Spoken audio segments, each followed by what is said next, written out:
حضرت عباس بن عبدالمطلب رضی اللہ عنہ کی مختصر سیرت۔ حضرت عباس بن عبدالمطلب رضی اللہ عنہ رسول اللہ صلی اللہ علیہ وآلہ وسلم کے چچا تھے۔ ان کی کنیت ابو الفضل تھی۔ ان کی ماں کا نام نتیلہ بنت جناب تھا۔ یہ پہلی عورت ہیں جنہوں نے خانہ کعبہ کو غلاف پہنایا تھا۔ اس کی وجہ یہ بنی کہ بچپن میں حضرت عباس رضی اللہ عنہ گم ہو گئے۔ ان کی ماں نے نظر مانی کہ اگر بیٹا مل گیا تو وہ خانہ کعبہ کو غلاف پہنائیں گی۔ جب عباس رضی اللہ عنہ مل گئے تو اس نے اپنی نظر پوری کی۔ حضرت عباس رضی اللہ عنہ نبی کریم رسول اللہ صلی اللہ علیہ وآلہ وسلم سے 2 سے 3 سال بڑے تھے۔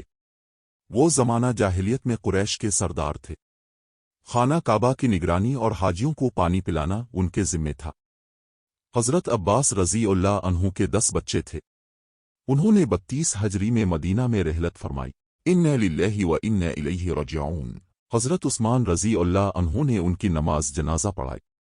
آپ رضی اللہ عنہ کو جنت البقیع قبرستان میں مدفون کیا گیا۔